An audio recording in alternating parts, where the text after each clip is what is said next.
Hello, everyone, and welcome to Scholars Hub at Home. My name is P.S. Moore, and I'm the manager for alumni communities at Alumni Engagement for York University. Thank you for joining us for today's session titled Self Advocacy, Imposter Syndrome, and the Growth Mindset Advantage. Before we get started, I would like to take a moment to acknowledge the land I'm on. Because we may not be gathered in the same place, the land I'm about to acknowledge might not be the territory you are on. Please take the responsibility to acknowledge the traditional territory you are on. As a member of the York University community, I recognize that many Indigenous nations have long-standing relationships with territories upon which York University campuses are located that precede the establishment of York University. York University acknowledges its presence on the traditional territories of many Indigenous nations. The area known as Takaranto has been taken care by the Anishinaabe Nation, the Haudenosaunee Confederacy, and the Huron-Wendat. It is now home to many First Nations, Inuit, and Métis communities. We acknowledge the current treaty holders, the Mississaugas of the current First Nation. This territory is subject of the Dish with One Spoon, One Palm Belt Covenant, an agreement to peaceably share and care for the Great Lake region. Now, we would like to conduct a quick poll before the session begins. The question is, how would you rate your knowledge regarding the topic of today's presentation? The poll should pop up on your screen right now. I will give everyone a moment to respond. Thank you everyone for your responses. This helps our speakers learn more about our audience. If you need help with Zoom webinar, feel free to use the Q&A button at the bottom of your screen and enter your question. Our team is ready to help you. That same button may be used to submit questions for our guest speaker to answer during the Q&A period. You may enter questions at any time during the presentation. Please note that all your questions and comments are visible to our panelists, the staff working behind the scene. We ask that you keep your comments relevant and respectful. And now, I would like to introduce today's speaker, Dr. Minerva Cerny. Dr. Cerny is the director of Schulich Center for Career Design and previously led the Professional Development and Experiential Education Office. She brings more than 10 years of teaching Schulich School of Business Professional Development courses and coaching over 650 graduate students, along with more than 18 years in executive search across 18 countries. Her background spans leadership roles, marketing management at Apple Computers in Romania, and she holds an MSc in Electronics and Telecommunication Engineering, an International Executive MBA, and a PhD in International Psychology. Welcome, Professor.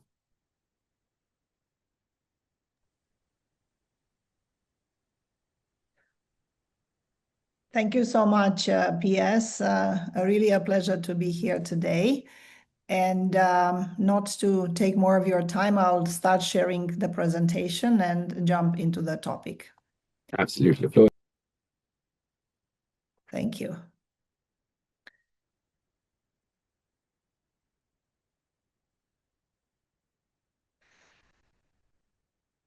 So hello, everyone.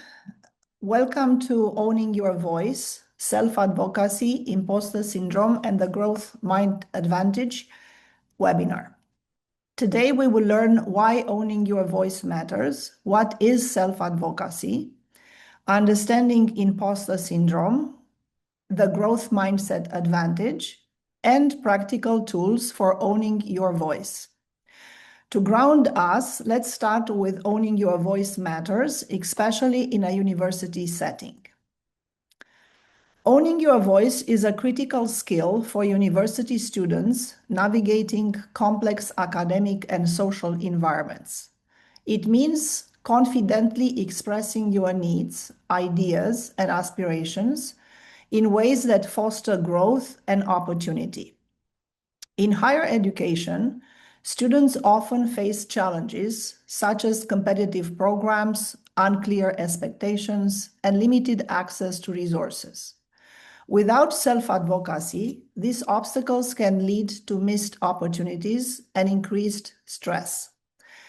Owning your voice empowers you to seek clarification from professors, request accommodations, and pursue leadership roles.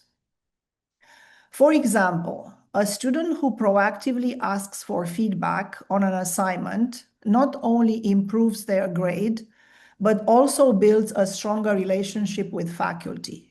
Similarly, speaking up during group projects ensures fair workload distribution, and enhances collaboration skills. Beyond academics, self-advocacy influences career readiness by encouraging students to network, apply for internships, and negotiate job offers. Research shows that individuals who advocate for themselves experience higher satisfaction and success rates in professional settings. Owning your voice also combats feelings of invisibility and fosters a sense of belonging, which is essential for mental well-being.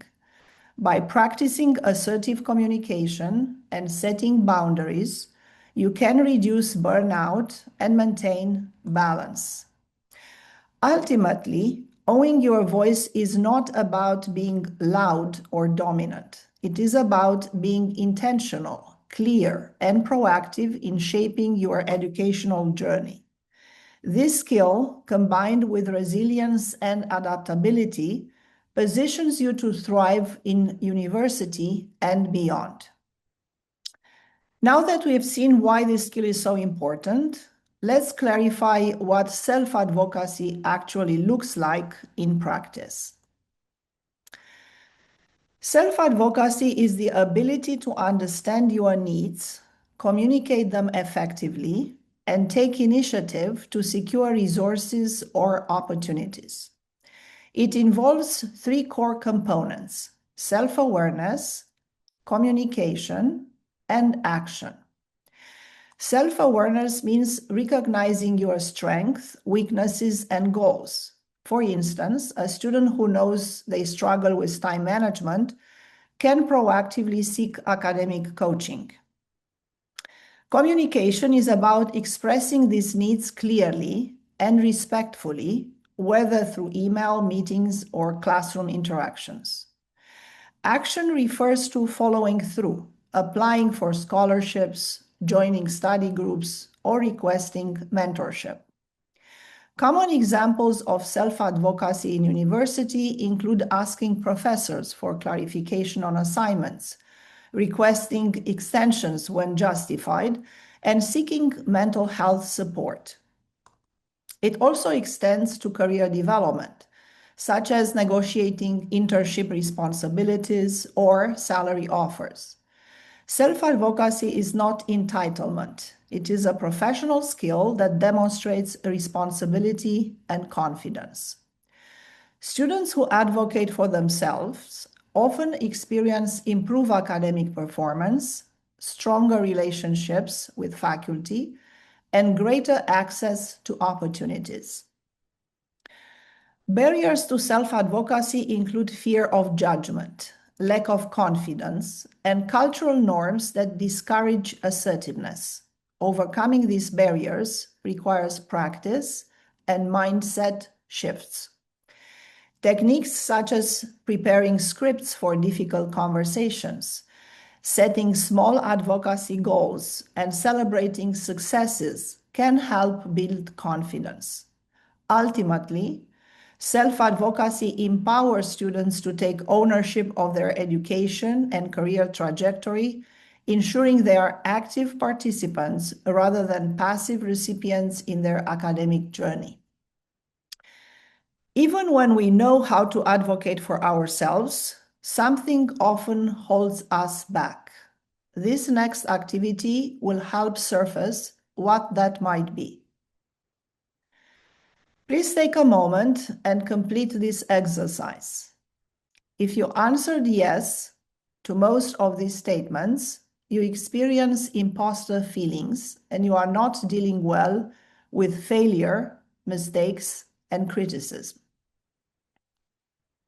So, when things go wrong, I automatically blame myself. When I make a mistake, I have a really hard time forgiving myself. I often walk away from conversations obsessing over what I said or failed to say. I remember every dumb thing I ever said or did. I take even constructive criticism personally, seeing it as a proof of my ineptness. The good news, or the bad news, if you want, is that up to 82% of people face imposter feelings, struggling with a sense they haven't earned what they've achieved and are a fraud. What you just reflected on has a name, and it's far more common than most people realize. In the academic literature, the imposter syndrome is called, in fact, imposter phenomenon, as it is not a recognized psychiatric disorder. The imposter phenomenon was first described in 1978 by psychologists Pauline Rose Clance and Suzanne Imes. Outside the academic literature, imposter phenomenon has become widely discussed, especially in the context of achievement in the workplace. Researchers show its detrimental consequences for individuals' well-being as well as career advancement. Imposter phenomenon is often linked to women and members of ethnic minority groups. However, research shows that both men and women can experience it.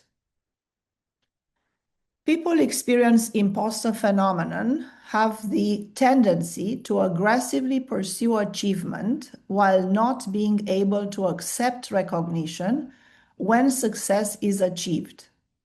And as a result, they experience increased levels of stress, burnout, and decreased job performance and satisfaction. They attribute success to external factors like luck, timing, connections, or likability. Imposter phenomenon is associated with fear of failure, fear of success, and low self-esteem. Psychological issues that are often coexisting with the imposter phenomenon are depression, anxiety, low self-esteem, somatic symptoms, and social dysfunctions. For students, this can result in avoiding participation, underestimating abilities, and missing opportunities for growth. Imposter syndrome thrives in silence. When students internalize these doubts, they reinforce negative self-perceptions. External factors such as competitive environments, lack of representation, and unrealistic expectations exacerbate the issue. Let's call it, moving forward, imposter syndrome. So overcoming imposter syndrome begins with awareness, recognizing that these feelings are common and do not reflect reality. Strategies include reframing thoughts like, I earn my place here, tracking achievements, and seeking mentorship. Sharing experiences with peers can also reduce isolation and normalize the conversation. Universities can support students by promoting inclusive environments and offering workshops on confidence and resilience. Ultimately, understanding imposter syndrome is the first step towards dismantling its power and fostering a sense of belonging and self-efficacy. Imposter feelings don't all show up the same way. Let's look at the common patterns behind them. Understanding what is your competence type can help you understand the source of your imposter feelings. For a more complete understanding of these competence types, I recommend you reading the book, The Secret Thoughts of Successful Women by Valerie Young. The reference is on the slide. Competence rules include words like should, always, don't, and never. One inner rule that might guide you is, if I were really smart, I would always know what to say. And this thinking can trigger a behavior like never raise your hand unless you're 100% sure you are right, or don't ask for help. Are you a perfectionist, a natural genius, an expert, a rugged individualist, or a superwoman, superman, or super student? You could be one of them, or most probably a combination of these 5 competence types. Identify your competence type and practice consistently reframing. What does this mean? For the perfectionist, there is one single focus: how something is done. It should be 100% all the times. Is this realistic? No. No, you need to reframe this idea, and you need to consider that perfectionism can trigger lack of action. Not everything deserves 100%, and your perfectionism impacts others. For the natural genius, true competence means having inherent intelligence and ability. Thus, success should be effortless. If I were really smart, I would be able to understand everything the first time I hear it. In this case, reframing is to understand that innate talent to bring success requires work, and real success takes time. For the expert, the main rule is that you can never have enough knowledge and skill. If I were really competent, I would know everything there is to know. Reframing in this case means there is no end to knowledge, it evolves. Competence means respecting your limitations, asking questions, and you don't need to know everything. You need to find someone who knows. For the rugged individualists, the main rule is that they should be able to do everything alone. If I were really competent, I could do everything myself. Reframing here means to understand that to get the job done, you need to identify the required resources and ask for them.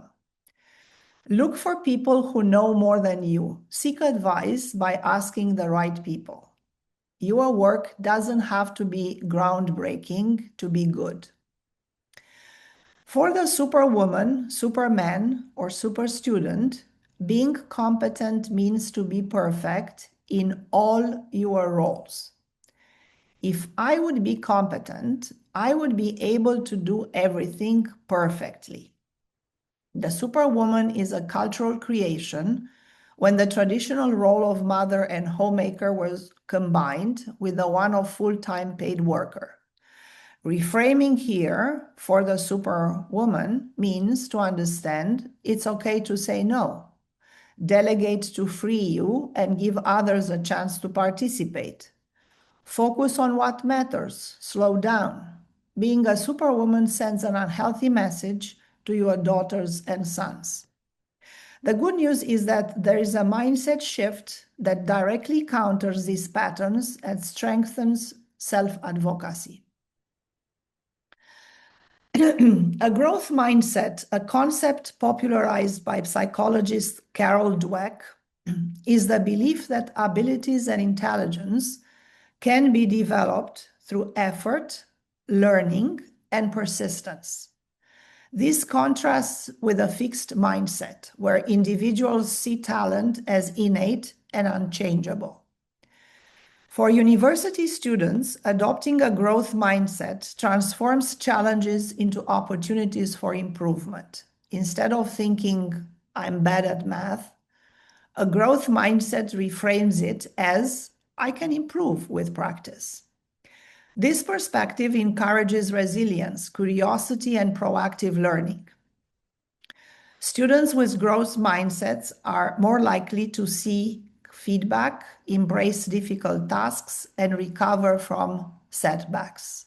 For example, a student who fails an exam may analyze mistakes and adjust study strategies rather than concluding they lack ability.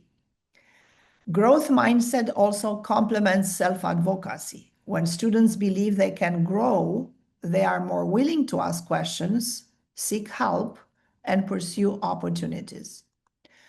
Practical ways to cultivate this mindset include using the word yet.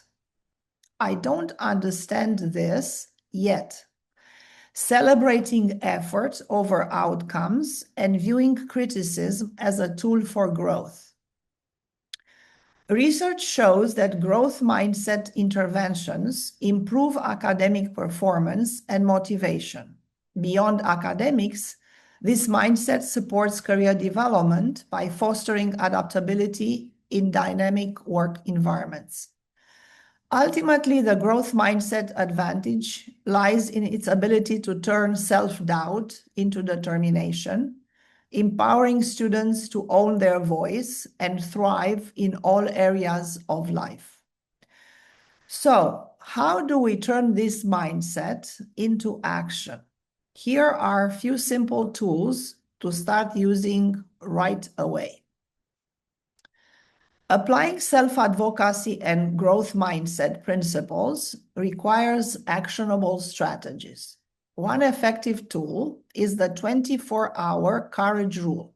Commit to asking for help or clarification within 24 hours of encountering a challenge. This prevents procrastination and builds confidence through timely action. Another strategy is maintaining an opportunity tracker, a simple list of internship opportunities, scholarship opportunities, or roles that you monitor progress and deadlines. Confidence scripts can also help students navigate difficult conversations. Examples include, could you clarify this concept? Or I am interested in learning more about research opportunities in your department. These scripts reduce anxiety and provide structure for communication. Additionally, creating a weekly wins list encourages reflection and reinforces progress by documenting 3 achievements, for example, in every week, no matter how small they are. Visualization techniques, such as imagining successful interactions before they occur, can further boost confidence. Digital tools like calendar reminders and networking platforms support organization and outreach. Universities can enhance these efforts by offering workshops on assertive communication and mentorship programs. By integrating these tools into daily routines, students develop habits that strengthen their voice, reduce imposter feelings, and promote continuous growth. These practices not only improve academic performance, but also prepare students for professional environments where self-advocacy and adaptability are essential for success. I'll pause here, and I love to hear your thoughts, questions, or reflections. And I will give back the screen to PS. Thank you so much, Professor. That was a very, very informative presentation personally as well for me. Uh, as I can see, we have already started getting few questions. Let's just jump in straight in the first one that we have. It's from Elizabeth. They are asking, is there a distinction between perfectionist and superwoman roles? There is a little bit of a similarity, but the superwoman is, I would say, even more than perfectionist. Is you have to be to do well all the time in everything, and you are not allowing yourself to make any kind of mistakes. You have to know everything. So it's like, in a way, combining. This is why, in fact, they are called superwoman, superman, super student. You combine all the prior 4 into one. All the time, everything, no mistakes. And these expectations definitely are coming also, they are induced by society as well. They are a result of how the society expects us to perform, and somehow they become our own thoughts. And idea here is how you can decouple from that and how you can reframe the way you think, allowing yourself space to learn, space to make mistakes, learn from mistakes, not being harsh with yourself. I mean, easy to say, sometimes it's difficult. I'm experiencing myself some of this, of course, like many other people. But definitely that's something to consider. Thank you for the question. Lovely. We have another one, which is from Barbara. They ask, while seeking help in person is the best idea, are students using chat GPTs and extra other tools that we know of, and can that help them out as well? Um, Thank you for the question. It's a very interesting question. And it comes at a time when a lot of what we have seen, we've seen a lot of people using AI, being ChatGPT, Copilot, whatever, to seek help. And this can be dangerous. I mean, it can be dangerous from two angles. One is that AI is not yet at the perfectional level, so it can hallucinate. So the recommendations that you get might be not accurate. But it's also not effective because the interaction with a human has this element of active listening, which involves not only what you say, but how you say it, which measures also voice, tone, body language. When you communicate now with AI, it's mostly through text. And maybe there will be some advanced models where you can communicate vocally and maybe even image-wise. I mean, they can measure your body postures and the way you deliver the messages, but still the empathy that a human being shows and they connect with one another, at least at this moment, cannot be replaced by AI. And I would advise being cautious on it. I'm not saying not to explore, sure, but being cautious on what is taken from this advice. That actually makes a lot of sense. Well, we wait for more questions. We have a couple of the questions we have pre-submitted. One of them asks is, how do I know I'm experiencing imposter syndrome, or if I genuinely need to improve my skills? So, imposter syndrome is usually marked by persistent self-doubt despite evidence of competence. So, if you tend to attribute success to luck, timing, or other external factors, if you take criticism very personally, or if you are fearing to be found out, those are strong indicators of an imposter feeling. Needing skill development, on the other hand, is specific and actionable. You can usually identify a clear gap and a way to address it. So a helpful approach to this is to use a growth mindset. And I would say that this is a very good practice. Acknowledge areas for improvement without using them as a proof that you don't belong. You can both be competent and still learning. And by the way we learn is through experience and through making mistakes. And if we first of all, if we don't understand that, that's not accurate. We are not born with the knowledge that we have now. Even as a child, when we were very young, we experienced and we learned to crawl, to walk, to speak, so on and so forth. At the beginning, we didn't know anything. In a similar way is how we grow at these levels. But somehow we expect to know everything without going through the process of falling and standing up again. This is part of the way we learn. As long as we understand this should release us a little bit from this intense imposter syndrome. Makes absolute sense. On that, we have another question from Julie.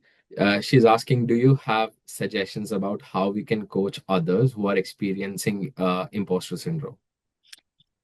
I would say the first step would be to have a conversation and acknowledge that potentially this could be imposter syndrome and not really improving skills. So you are too harsh on yourself. And then providing some of the strategies that were even mentioned here. I understand you will record this, so the access to this will be available to this webinar. So using some of the techniques that were mentioned, like the 24 courage rule, having some confidence scripts, taking low small risks. So you practice, but you don't feel like you are putting yourself too much at risk to fail. Having lists for wins, celebrating success is very important. What I notice is many times people aim to have this success, but when they have it, they minimize it. And they think, oh, that's nothing. But I could have done some other things. So celebrating success, staying in that moment, understanding that you achieved, that's very important to address it. So use some of these techniques, suggest some of these techniques, or just share the link to the webinar. Absolutely. We'll make sure that everyone gets the link to that. Another question that was again submitted was, what should I do when self-advocating feels uncomfortable to me, or I'm worried about getting judged? So feeling uncomfortable is normal, especially when imposter feelings are present. Start by taking the small, low-risk actions. For example, asking clarification or feedback rather than waiting until issues feel overwhelming. So making these small steps. I was mentioning about the confidence script. So you prepare what you want to say, you practice it, maybe you consult with someone to make sure that sounds good. Even AI in this case could be used. And this can reduce anxiety and help structure what you want to say. You can also apply this 24-hour courage rule when you commit to speak up and you ask for help in a defined window of time. So you don't procrastinate and postpone, and then you don't do it at all. And remember that self-advocacy is not about being demanding or difficult. It's a professional skill that shows engagement, responsibility, and growth. And just to make a note here, it's a skill. Any skill, to develop a skill, you need practice. In the process of practicing, sometimes you make mistakes. You have to sit with that feeling of being uncomfortable, but reframing the way you think about the experience would help to reduce the intensity. Would it disappear completely?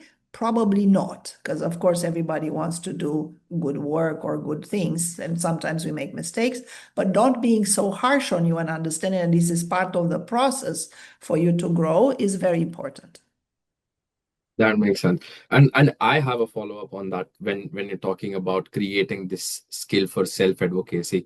How can one go about it? Because this does not come natural to a lot of people. We have introverts, we have extroverts. Some people are more comfortable about talking about it, and some just try to keep it among themselves and overthink it. So would be a way you suggest that they develop it?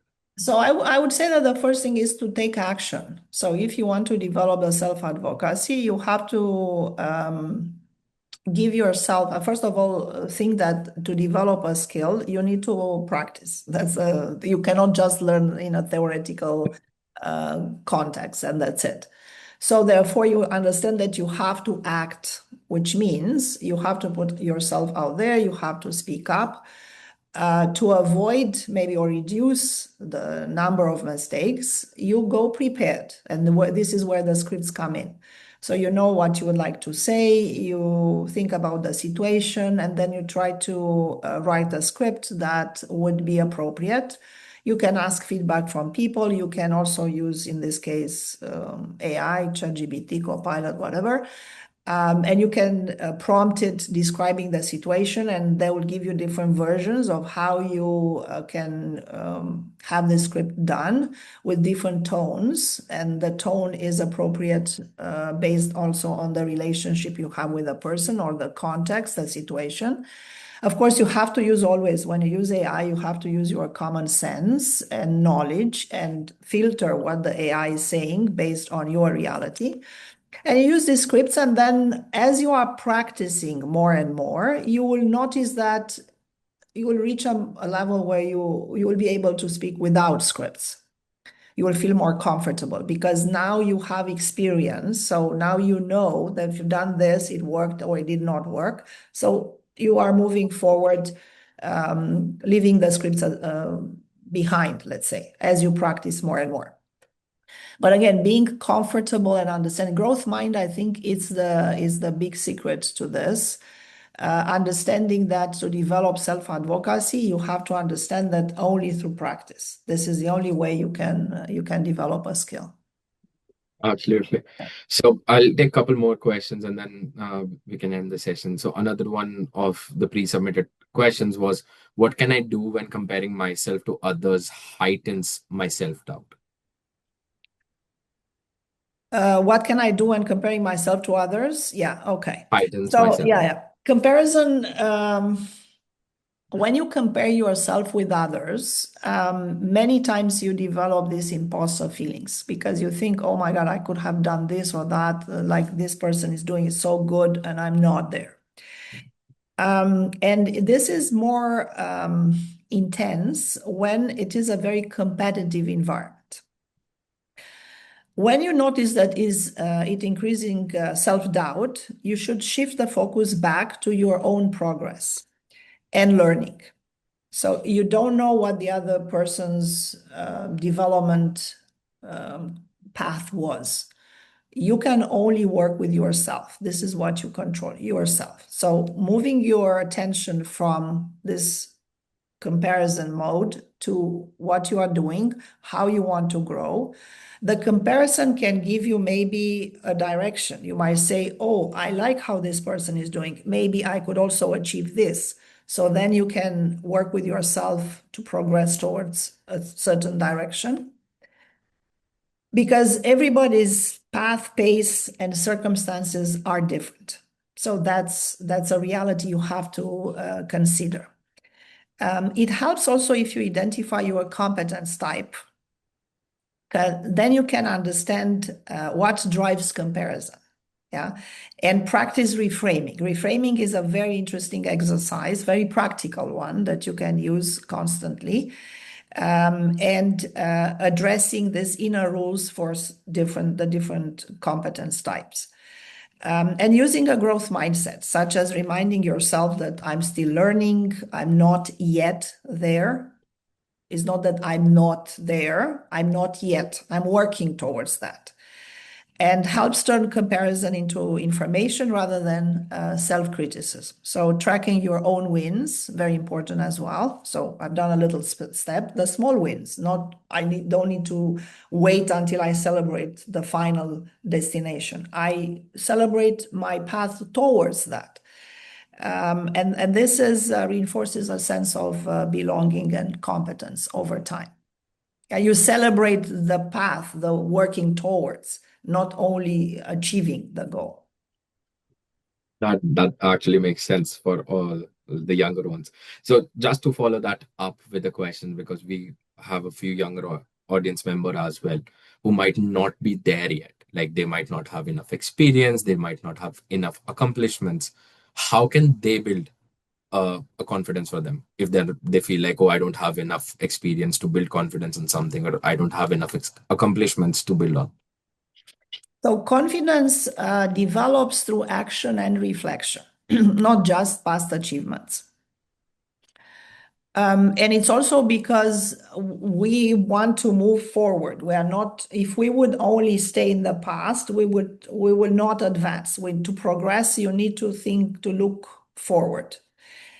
You can start by focusing on effort, learning, and progress. And you use a growth mindset to see skills as something you build over time. And you track the small wins as you are moving. Again, not the final achievements only. Like this can be asking a question or seeking feedback or trying something new, the small things, and you still celebrate them. You had the courage, you've done this, you asked this question, you are powerful in that moment. And helps to make this progress visible and reinforces confidence. Taking initiative is also another thing, even when you don't feel fully ready. It itself in itself is an accomplishment. Having the courage, yeah. Over time, these repeated actions create evidence of competence, which naturally will strengthen confidence and helps you own your own voice. So it is more about not past achievements, but what actions are you doing right now and where you want to go. Like if you are a young student at the beginning of your career, maybe you have a dream of a job, you are working towards that. Every step of the way worth celebrating, and having the courage to take the steps. That's important. That absolutely makes sense. And thank you once again for taking the time to be with us. That concludes our Q&A sessions. It was a very informative talk, Professor, and always feel lovely talking to you. Thank you so much for taking the time and giving this talk to our alumni. You're welcome to turn off your video now. My pleasure, PS. Thank you so much for inviting me. And goodbye to everyone. For our audience, a recording of this video will be posted on our YouTube channel. Please see the link in the chat. We have one last poll for everyone in the audience. How would you rate your knowledge of today's topic following this discussion? It should pop up in your screen right now. Scholars Hub will be back on Wednesday, February 18 for a special Black History Month edition titled Buried Histories, Racial Geographies of Memory from New York to Toronto, presented by Safia Rochelle, Assistant Professor at the Department of Social Science of the Faculty of Liberal Arts and Professional Studies. Please check our website for more information on this and other exciting events. We look forward to seeing you all. Thank you and be well.